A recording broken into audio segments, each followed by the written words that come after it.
Have you ever felt like you know something is wrong in your body, but nobody can fully explain why? Maybe your labs are normal. Maybe you've been told it's anxiety, stress, burnout, or that your symptoms are just something that you'll have to manage forever.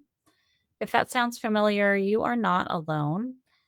Welcome back to the Health Bridge podcast. I'm your host, Holly B, and I help women with chronic illness and autoimmune conditions reconnect the body, mind, and spirit so they can reduce inflammation, regain energy, and calm the nervous system in order to get back to living the life they were meant to live. As someone who has been on my own health journey for over 20 years, I know how exhausting it can be to bounce from practitioner to practitioner, searching for answers while also trying to hold on to hope.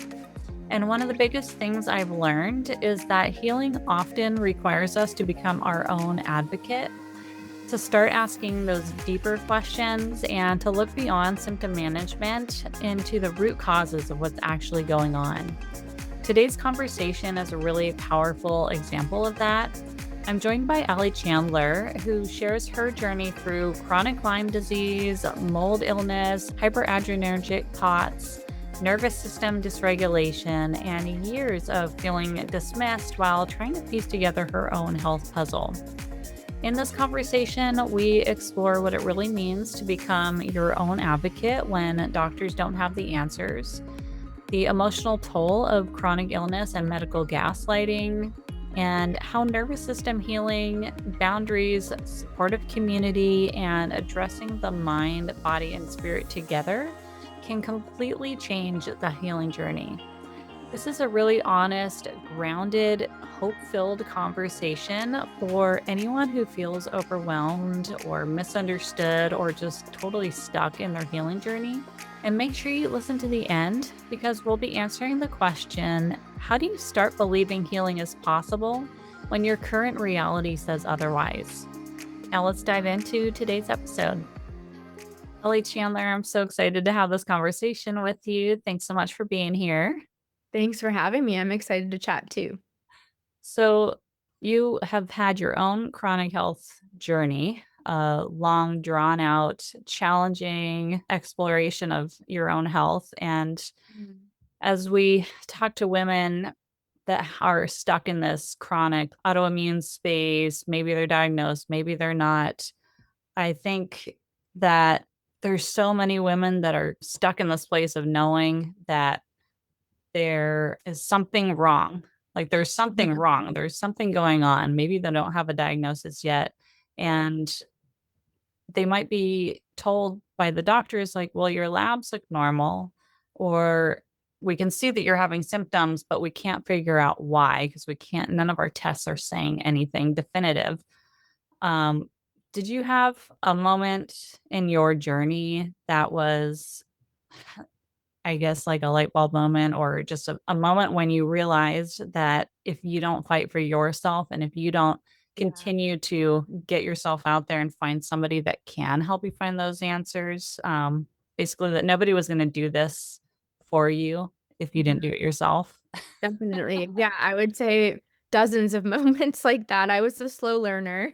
So I think, yeah, the biggest thing that I struggled with when I first had symptoms. So for me, just a little bit of backstory, but I was backpacking in Europe and I basically got sick overnight. I had never had symptoms. I was backpacking in the Swiss Alps, got a whole bunch of bug bites. Come to find out 4 years later, it was Lyme, but I didn't know that for a very long time.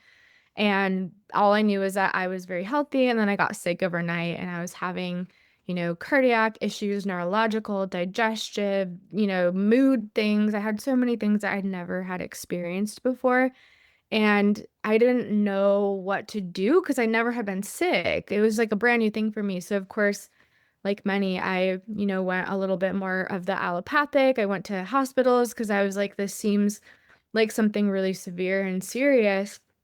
But when they, let me go and they were like, "Well, you're not gonna die today. So we're just gonna release you back into the world, let you figure it out." Which I understand, they're busy and that's their job, but, it was quite a journey for me in learning to become my own advocate and, as I would say a reformed people pleaser It was hard for me because every practitioner I went to, I was like, "I wanna follow your protocol, I'm really good at following rules, I'm such, like, a type A high achiever, I'm gonna put my all into everything," but there were some times when, I would go to a specialist and they would say, "Hey, we think it's just your adrenals. That's it. Like, oh, you just have to do some adrenal." This was back in adrenal fatigue, like frenzy, maybe like 10, 15 years ago. But there were a lot of people I went to where they're like, "Oh, yeah, it's just this like one thing." And I knew in my gut that it wasn't just that because my symptoms were so severe. But I was so afraid to speak up for many years because I was like, well, they went to med school, like they're an expert. I'm the only one that knows my body though. So I think that was a part of the journey that we often don't consider is like, what do you have to do to become your own advocate and to become somebody who's able to say, you know what, I don't think that's the path I want to take. Can we sit down and revisit that? I think we're a little bit I don't know. We're just a little bit afraid sometimes to speak up for our own bodies. And even for me, having some more conventional, practitioners saying that I just had anxiety and I just needed to take anxiety medication. And I was like, that's not it. Like, I know there's something else going on. That's not an explanation. So, yeah, there were definitely many little moments that provided opportunities for me to be like, okay, like, let's step up. This is your life. This is your body. This is your health. Like, what do you need? And it probably took me a good 4 or 5 years to learn how to do that. So I understand anyone who's on that healing journey and they're just kind of not there yet, or they're not understanding how to advocate for themselves. And I would say, I mean, I've been on my health journey for over 20 years now, and I'm still learning how to do that better for Yeah. myself, you know? I think I had a realization really early on that I knew I was having symptoms still, even though my lab work didn't show any more signs of active Mhm. Epstein-Barr or active mono, which is what my trigger was early on. And so I started seeking out alternatives early on, but that didn't mean I really knew what I was doing. And that didn't mean that I knew how to really verbalize deeper conversation with my doctors at that point. I mean, that has only come after years and years and years of going through this whole process and discovery of what is normal for my body, what's okay, what's not okay. How do I tune in to my gut on, what I think should or shouldn't happen here, and realizing that for yourself, and then also learning to verbalize that is like the next step. Mhm. Yeah. Knowing is one thing, verbalizing is another.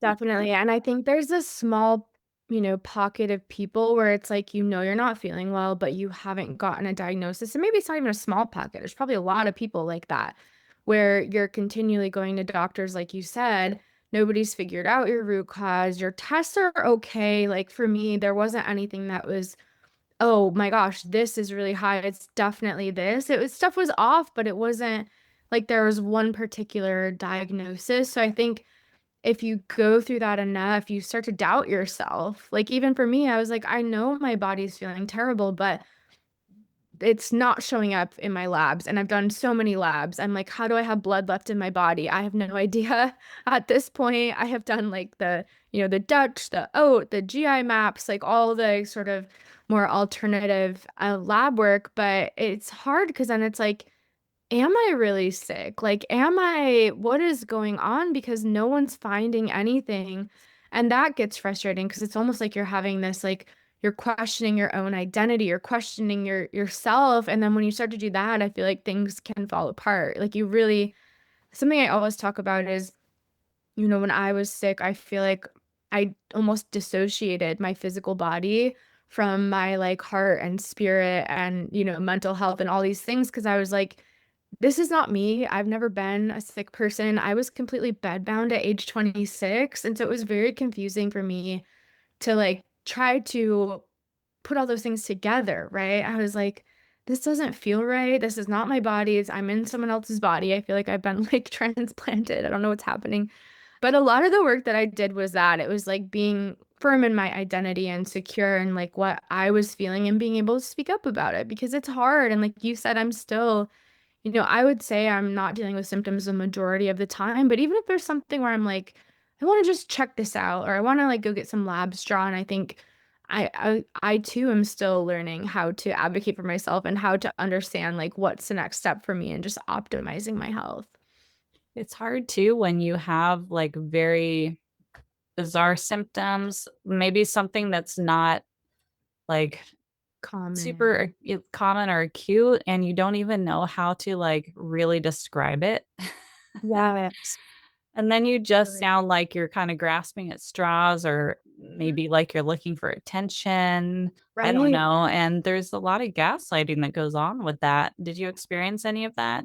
Unfortunately, yeah, a lot of it. And I think, I mean, I remember off the top of my head a few symptoms where I was like, I don't know how to explain this other than I feel like my body's being poisoned. Like inside of me feels so toxic that I can't process it. And I feel like I'm just drinking poison every day. I wake up and I feel like I need to detox immediately. And like, how do you explain that to a doctor who's like, well, you don't have lead poisoning. We checked you for, the one or two things we know how to check. Really quick, Holly B here. I just wanted to interrupt the podcast to ask you for a quick favor. Can you take just a moment to like and subscribe to this podcast on whatever platform you are listening in on? It makes a world of a difference, and the reach of this podcast, it takes like literally under 10 seconds. So go do that right now. Thank you so much. I really appreciate it. And now back to the episode.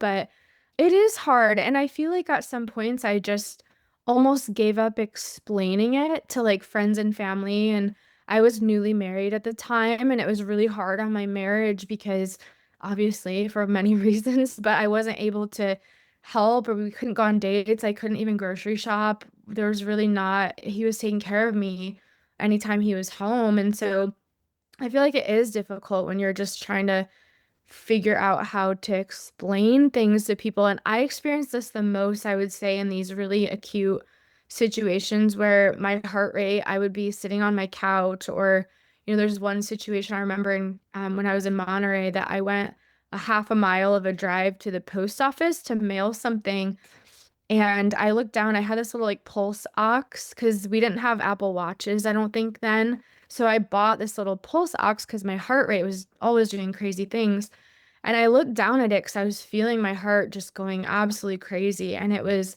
like 225 beats a minute, and I opened my door, and there's, like, a few strangers in the parking lot, and I was like, "Do I need to go to the hospital?" And I, like, showed them my little thing, and they were all like, "Oh my gosh, I don't know what to do." But I'm sure they thought, like, "This girl is she okay? Is she crazy?" Like, and you're trying to prove it. Like, with my heart, I could at least be like, "Here's a number. This is very concerning." But with many other symptoms, you can't prove things, right? If you just have a feeling or something hurts or, doctors are relying on you to communicate, that's why you have those pain charts, right? In doctors' offices where it's like, "Are you a 10? This is what a 10 looks like." But it's almost like we need that for every other symptom. Like, how do you describe the level of discomfort? But I did experience quite a bit of, I feel like, doubt, gaslighting for sure, or just kind of being made to, like, oh, she just wants attention. I was like, I actually want the opposite. Like, I don't actually want any attention about this. I didn't like post about it, I didn't talk about it to my friends. I really didn't do much to draw attention to it, but, yeah, it's really difficult when you feel like no one in your life understands. I think that's why a lot of us find comfort in, like, Facebook groups that are about your same root cause or symptoms that you're having, because then you can relate to other people that are maybe going through the same things. I made a lot of friends when I found out it was Lyme. I joined a couple groups and, made a lot of friends who were dealing with similar symptoms. Because then you're like, "Well, I'm not crazy. This sounds exactly like my story," and you kinda find some comfort in that. I agree. I think community is so incredibly important when it comes to this world of chronic illness and chronic conditions because your family can't really relate to you. Even the doctors can't relate to you. And you can't just keep complaining about symptoms at work. That's going to affect your job. So, having a group where it's safe space to talk about this stuff, I think is really, really important Mhm. It's for people that are listening that are having all these random symptoms. I know right now there seems to be a wider understanding or a wider looking at Lyme's as a root cause for so many other co-conditions. Can you go over, I know you've been through the ringer with symptoms, but can you go over some of the main ones so people might be able to like recognize? Yeah, sure. I would say immediately having cardiac things happen where it was like palpitations or my heart would skip every other beat. I could feel it skipping. What I later found out because of a few Holter monitors, the really high heart rate was SVT, so it's like an electrical thing. A lot of things to do with my heart, which all happened at the same time. So I'm like, this has to be related. But some of my worst symptoms were dysautonomia. And so it was like I got diagnosed with hyperadrenergic POTS, which is so regular POTS, I'm sure most people know this, but your heart rate increases by more than 30 beats a minute if you go from sitting to standing, and your blood pressure drops typically. Mine was the opposite, where my heart rate did skyrocket. Mine was usually up plus 100 beats a minute, and my blood pressure skyrocketed. So it's like a little bit more of a niche POTS diagnosis. But yes, a lot of dysautonomia, a lot of dizziness when I stood, a lot of like neurological things where I describe it as the ground I knew was solid under me, but I felt like I was walking on a boat. Like it was like my body didn't recognize that the ground was solid. And it's such a weird symptom to explain. But yeah, digestive issues, I had a lot of trouble digesting food, even though I was eating like a very clean AIP diet, which is so limited.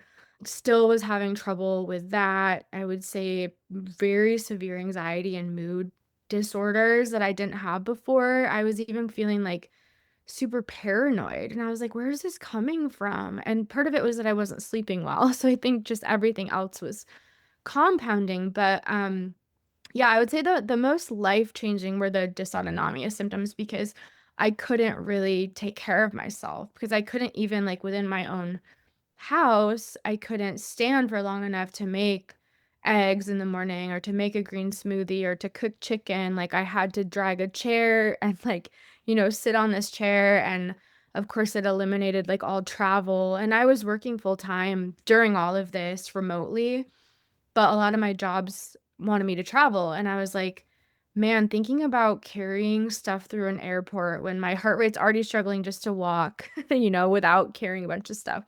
So I did, and I had some really, really scary travel moments that weren't very pleasant for me, but, being that, like I said, that type A achiever, it was hard for me to say no and to have that boundary of like, "Hey, can I join the meeting via Zoom?" Like, I'm not able to make it. I couldn't stand up for myself that way because I was afraid that I would get fired. And I was afraid that people thought I was just like being lazy or faking it. And it's so hard to like explain enough where they understand. Like, I really would love to be there, but I can't even get my own groceries right now. So that's something that I think would have been really helpful at the time is not to push myself so hard because I constantly was like, well, I'm not gonna rest, I'm not gonna relax, I just am gonna do everything I can to get better. So how did you start to bridge that gap of realizing you needed those boundaries? I would say the biggest shifts for me when I started to learn about neuroplasticity and the limbic system and the nervous system, I really dove into that research. I remember my mom actually had sent me an article. It must have been like 2013, somewhere around there, on the vagus nerve. And this was before people were really talking about it. It was like a brand new concept I'd never heard of. And she'd shared that, and she was like, "Oh, like, dizziness on standing, anxiety, heart issues," and she's like, "This sounds like exactly what you have." And so of course, in her head, she's like, "We just need to fix your vagus nerve and everything will be better." And I'm like, "Well, that's not telling you why it's like that. It's not going back to the root cause." But I dove into just, like, deep research on the vagus nerve and tried a bunch of different, like, there's free stuff you can do. There's, like, humming and gurgling water and just singing and chanting and, splashing your face with really cold water. I tried some devices, but they were very overstimulating for me because I just wasn't, like, in a regulated enough state to use those, but I think learning about the fact that I did have some agency over maybe not like the root cause and what physically was happening in my body, but I did have agency over like how I wanted my brain to react to things, which I was like, this is crazy. I just kind of took, these really severe panic attacks as something I just have to deal with. But when I started learning about that, I started prioritizing peace for my nervous system, and I was, like, reading all these stories about people. I had done, dynamic neural retraining system was the first one that I worked with, and started reading testimonials, and I was like, "There are people that have so many crazy symptoms that are almost fully better," and I started just immersing myself in these, like, happy, healing stories rather than listening to everybody who's complaining about symptoms, which is totally understandable, but sometimes the groups I was in were just like, they're very negative, they're very, like, depressing, they're very much like, "This is the worst thing that's ever happened," and so I kind of shifted where I was putting my attention, and I was like, "I'm only gonna look at happy stories, healing stories, testimonials, I'm really gonna focus on meditation and visualizations and all of these other things," and I feel like that was when I was able to shift, and, like, again, it didn't help me treat the root cause of Lyme. I had to still work with a practitioner and do all of those things too, but it was a nice layer for me to add on top. And I'm so glad that you brought that up because learning about neuroplasticity, learning about shifting the mindset, learning about catching those negative thought patterns, the loops, that we tell ourselves in our head that seem so true because we've thought that same thought over and over and over again. That was what started shifting my health journey too. And it's something that I love to work with my clients on because to me, that is and I know you said, like, we have to I still had to work with a Lyme doctor, like, I still had to do all these other things, but that shifting of the mindset, the shifting of the neuroplasticity, to Mhm. me is one of the most important aspects of the healing process. Same. Oh, totally. And there were so many protocols I had done before I got to that part of it where it didn't move the needle. And I feel like it was maybe the right protocol, the right supplements, but my body wasn't ready to take it yet. So once I sort of dove in and I did a good 3 to 6 months of like deep work on the limbic system and neuroplasticity. And there's a really interesting TED Talk if anyone wants to learn more. It's Jill Bolte Taylor, My Stroke of Insight, and she talks a lot about neuroplasticity through the lens she's a neuroscientist, and it's through the lens of her having an actual stroke. If anyone's interested, you can kind of get, like, a little bit of a brief idea of neuroplasticity, and she was, like, just going over, the whole she was very aware that the stroke was coming, and having been working in that field, she was like, "Oh my gosh, this is so cool. I can't wait to see, like, what this does to my brain and how I can fix it after." So she does all this rehab after having a stroke to get herself and when she's speaking, she sounds perfectly normal and healthy and recovered.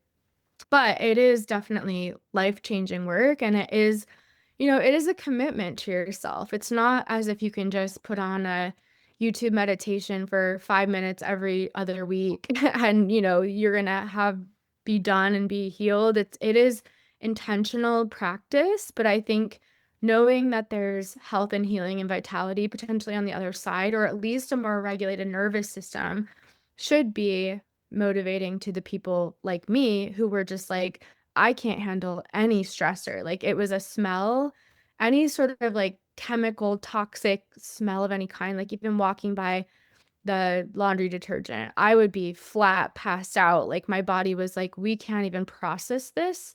And lights and crowds, it was, like, all of these things that I never had an issue with, all of a sudden, my body's like, we're, like, at our limit, like, we cannot process anything else, so I did see a lot of progress in that regard where I was able to sort of get back into the world more and eventually traveled and now, I'm lifting heavy weights, like, 6 days a week when I couldn't even walk for 2 years, so there's so much hope in doing the work and, it does get easier, it does get better, and I feel like I have a totally new life now, which is amazing, so hopefully people listening feel that there is hope to heal because there always is. There's always something you can do to make your situation better.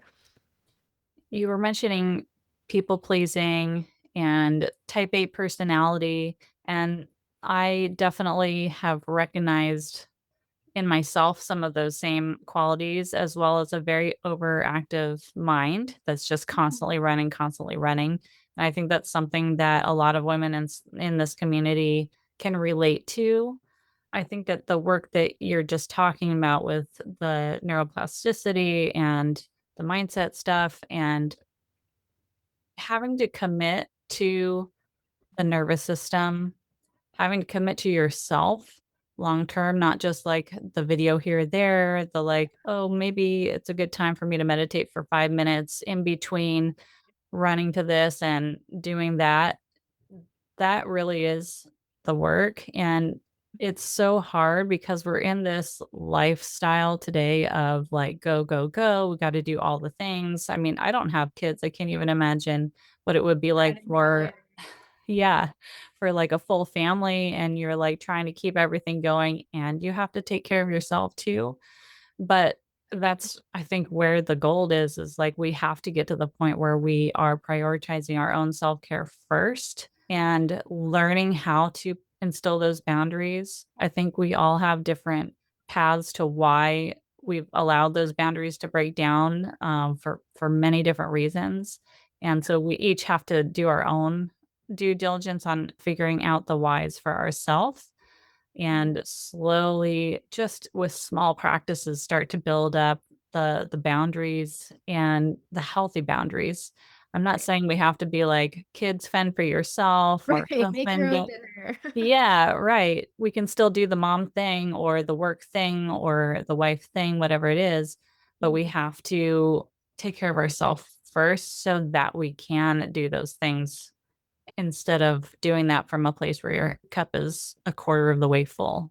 Yeah, exactly. And I think, like you said, our society, we're very much in this like whoever works the most and works the hardest and is the busiest sort of like wins this prize of you're the most important. And I think that's true for men and women, but I think there's an additional layer for women where we're typically more responsible for the emotional labor of most of our relationships. So I'm also not a parent, but I have a lot of friends who have multiple kids, and one of my close friends just got a divorce from her husband because she was like, "I'm so tired of running the family, running his life, managing everything for the kids, trying to work and, keeping the house clean." And so I feel like there's often an imbalance of even, like, the physical labor of keeping up the house and keeping up the family as a woman, but then the emotional labor of, like, maybe your partner does wanna be helpful, but they don't know what to do, and they'll come to you and be like, "What do you want me to do?" Well, that's work for you to figure out and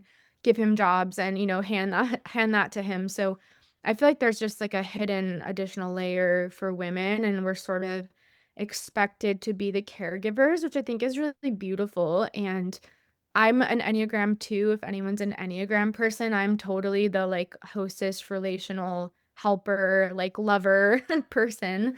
But it gets exhausting because you tend to put yourself last. And I like what you said about intentionally like creating time and space for self care, especially as you're healing. There have to be some things that are non negotiable, like, hey, I ordered the groceries, dad and the kids, like, you guys are making dinner or whatever. I keep using examples with kids, but it can apply across anything that you need to set aside. Maybe you're afraid of disappointing a friend who wants to go out all the time, but you can say like, "Hey, it's Friday night.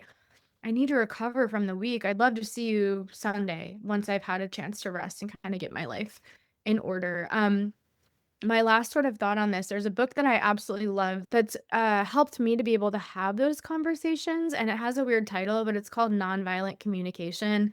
And my ex actually introduced it to me. And when he told me, I was like, I would never be violent in my communication. What do you mean? But he's like, yeah, just read it. It's going to change your life. But it gives you the words and the framing of how to have those tough conversations with people and how to ask for your own needs in a way that doesn't make people feel defensive or feel, like they immediately have to like fight you on it. So if anyone struggles with that, I think that's probably been the book that's changed my life the most. I've actually never even shared about that on any podcast, but it's been an incredible book for me. That's one that I've known about, but I've never read, so now that's going on my to-read list. Thank you. I'd love to know how you started to formulate your care team and formulate your supportive community, whether that's through your care team or through your friends or family. Do you have any suggestions on that for people that are maybe just starting out their health journey and they've only done Western medicine? Maybe they've seen a few doctors and they're just not feeling like they're fully being heard or supported. Hey, I just wanted to jump in here and interrupt the program for just a hot minute. You know that I'm so passionate about this podcast, but what I'm also really passionate about is helping women with lupus minimize their symptoms, boost their energy so that they can indulge in life again. So if you are a woman who is struggling with lupus, who is sick and tired of being sick and tired, who's struggling to manage your flares, if you're finding that your lupus symptoms are just really getting in the way of you being able to live your life the way you want to, I feel you. I've been there myself and I felt the same way. And what I've found is that there are a certain set of health fundamentals that once applied, will support you in your foundational health.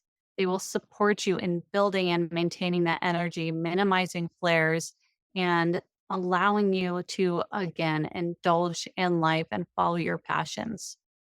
So, if that is something that you are interested in creating for yourself, let's jump on a call together. I will walk you through the process that I use with my clients to get them from sick and tired to strong foundation of health by implementing my Health Bridge protocol. If this is something you're interested in chatting more about, I would love to talk to you. Apply for a free clarity call with me, and I look forward to getting to know you soon. And now back to the episode.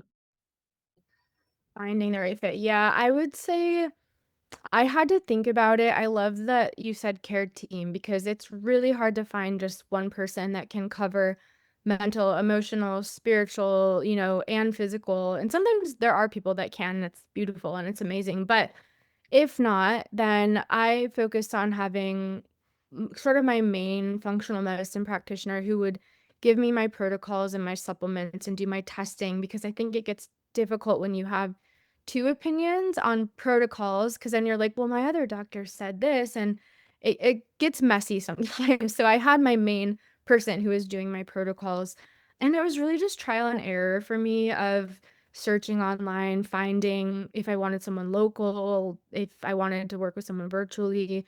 I don't know if I told you about this, but I'm actually creating an app that's gonna match practitioners and patients and brands based on what patients are looking for root cause and also archetype. So that's something I can share with you a little bit later. But yeah, and I think the other piece of it was finding I wanted someone who wanted to support my past traumas and working through trauma. So I ended up finding an EMDR therapist.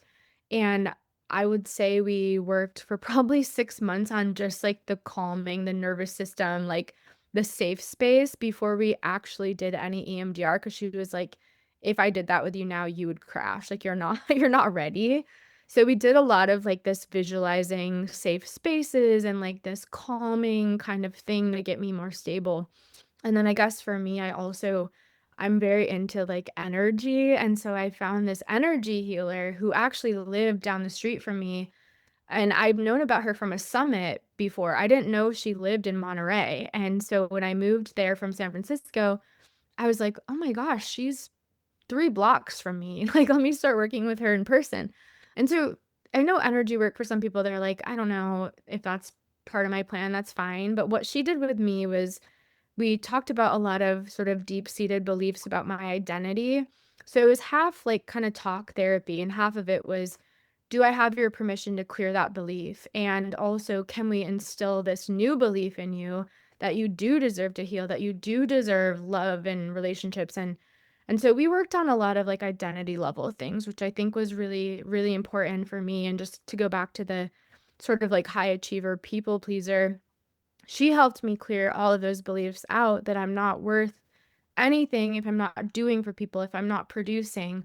That was maybe the hardest identity level shift that I had to make in my healing. But I mean, I would see her like once every other week or so just for half an hour, and we would do sometimes some weird like saging, smudging type things, but a lot of just talking and kind of understanding these beliefs I had since childhood that, you're only valued if you get all A's and if your team goes to state, not if you get second place. It's just kind of this thing that you maybe have grown up to learn. So I think for me, a lot of it was about not only does this person work with my root cause, but do they understand my needs? Like, I didn't need a lot of data and testing. I wanted confirmation. Yes, here's how we know it's Lyme. Great. I had taken 2 tests that were both positive for multiple strains, so I felt confident about that, but then, I needed someone that was like, "I'm gonna support your mind, body, spirit. I'm gonna be a cheerleader for you." Like, I didn't want someone who was really harsh and like, "You need to get it done." Like, some people like that. Some people like someone to be hard on them. I didn't. I wanted like a soft, gentle, like, supportive practitioner. So I think a lot of it depends on what you're looking for, and then just a lot of sort of, like, for me, trial and error, going to people's websites, doing a lot of intake calls, but yeah, hopefully there's a better process, in the future that people can find someone a little bit easier. I love that you did energy work as a part of all of the other, Yeah. more foundational, I guess, health work because I think that it's so important to work on that energy level and that mind, body, spirit level. Totally. I do energy work with somebody every 2 weeks just I to love it. keep clearing, keep clearing, keep clearing, and instilling, um, what we've been working on for the last year or so is just instilling feelings of love even Mhm. when, Mhm. even when I might think that I'm not doing enough, I know that I'm still loved, Beautiful. right? Really, it's powerful. Yeah, and I think, I guess along the lines of people who have tried like affirmations and gratitude and they've been like, this didn't get me anywhere. I love the way that you frame that of, even if this is happening, even though I'm having these symptoms, I deserve healing, or kind of framing it that way. And I think one of the things that I think is, like, difficult about traditional affirmations where it's like, "Hey, you feel awful, you're really sick, now go look in the mirror and say, 'I'm healthy, I'm wealthy, I'm,'" saying all these things. I do think our nervous systems are very smart, and if you start to just say that without that bridge of, "Even though right now this is happening, I still believe this," and your nervous system is like, "You're lying to me, like, this is not what do you mean? Like, we feel horrible." So I think those bridges are really important of saying, yeah, even though this is our reality right now, this is where I want to go and where I want to be. And I think that's what you need for an affirmation to really like take hold in your nervous system and to feel true and to feel possible and feel real. Yeah, I was just having a conversation of this with a friend of mine, who together we've kind of realized over the last, I don't know, 6 months to a year that we both have these neurodivergent kind of ADHD Mhm. tendencies, her also having more autistic tendencies. Okay. And with that whole what you're saying, "Oh, I'm wealthy, I'm a millionaire, I'm Right. healthy, like, I'm abundant." It's like the overactive brain kicks in, it's like, "Well, no, you're not, because here's all the proof why. Why would you ever Exactly. say such a thing? Why would you lie to yourself?" And It backfires it almost. it backfires, and so the way you need to approach it is just by small incremental, like, opening of the door, not just like, Right. "I am fully bedbound, and now I'm vibrant Yeah, energy and can do everything I want." You have to be like, "I am on my path to healing." totally. Open the door. That's something that the nervous system can allow and believe. But Mhm. if you throw this thing at it that's like, I can't relate to that at all, and your nervous No. system's just gonna go into hyperactive mode and be fight or flight, and it's not gonna help anything. Here's all the reasons why you're not that. One of my favorite frames is, "I'm open to the idea that this could be true," or "I'm open to the possibility of this." Like when you're in that really acute, state where you're just getting started, even just saying like, "I'm open to the idea that healing is possible for me." That's not even a commitment, right? That's still saying like, "I'm just open to the idea of it." I'm not saying that I am this now or it's going to happen in this time frame. But I do think that a lot of the literature and, like, the videos and things that are out there are like, if you just go, talk in the mirror and say these things, you'll become those things, and, like, I am so a manifestation affirmation person, I believe in all of that, but I do think how you frame it definitely matters for your nervous system for sure.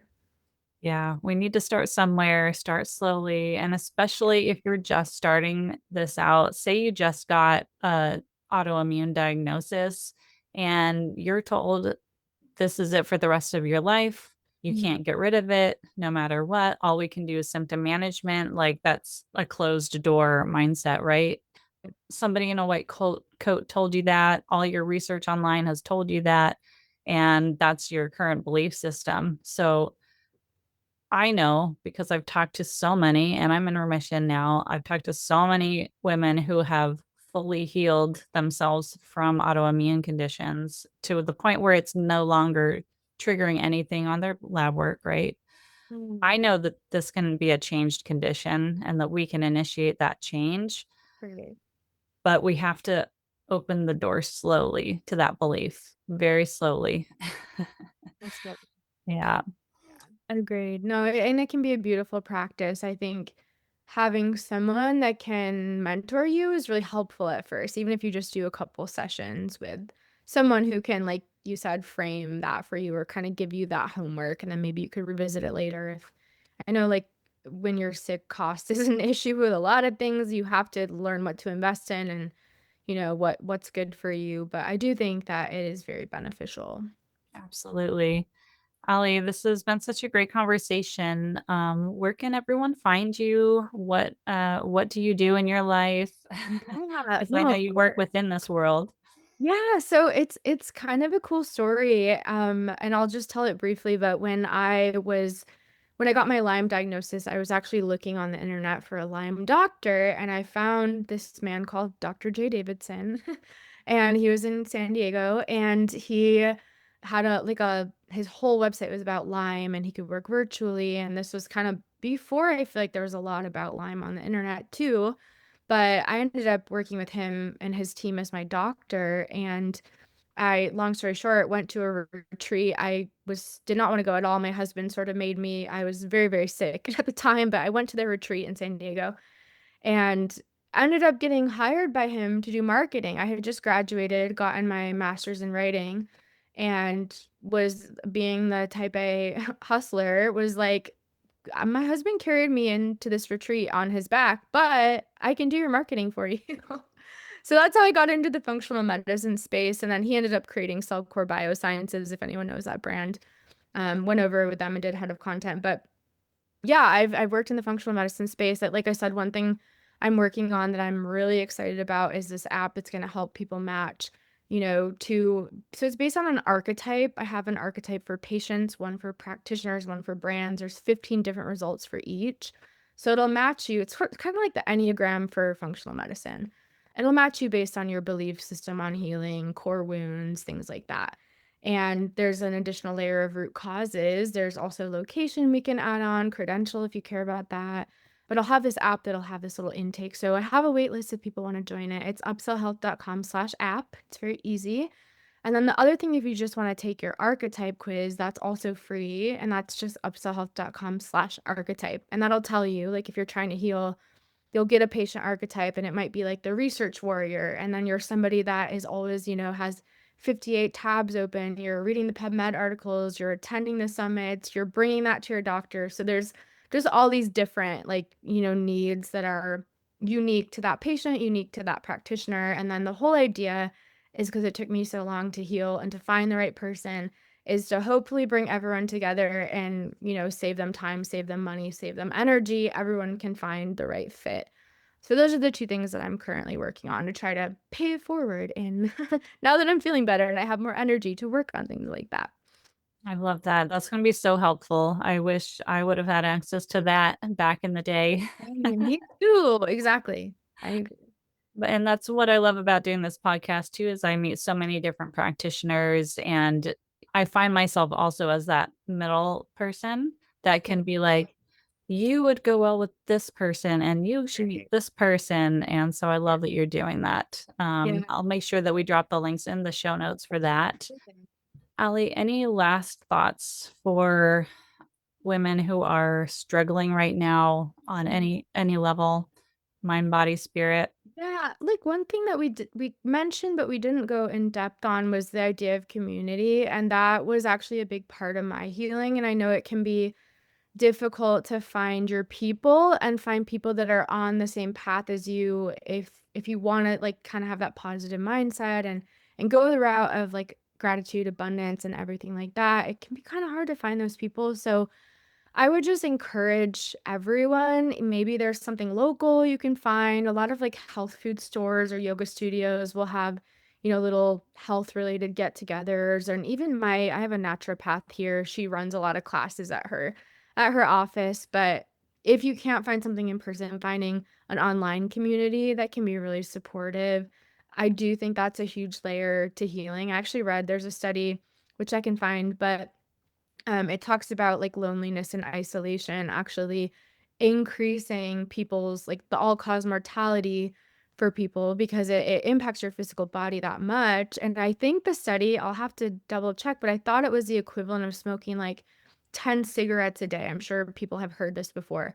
But that's an extreme physical impact for this feeling of isolation and loneliness. So I do think you may feel alone, you may feel misunderstood, and that was a big part of, like, the struggle for me when I was sick, but anywhere you can find community, I do think that's a really beautiful, important piece, or even if it's just, like, a really close friend group that you feel like you can safely share and you can kind of tell your goals and check in on each other. That was like, after I did the limbic system, nervous system stuff, that was kinda the next piece that I had to layer on, which is maybe unexpected, but I think I needed that in order to kinda get to the next level in my healing, so just to encourage everyone, finding a nice community that you feel really loved and understood and seen. I think that's a little difficult, but there are many out there and online if you can't find it in person. Perfect. And I'm also starting a Facebook group uh, Perfect. for that reason. So I will drop the Great link for that as well. great solution, I love it. Awesome. Ellie, it's been so fun talking to you. Thank you so much for being here. Thanks for having me, it was great talking to you too. If this conversation resonated with you, I'd love for you to share this episode with someone who may be struggling silently with chronic symptoms, burnout, or feeling dismissed in their healing journey.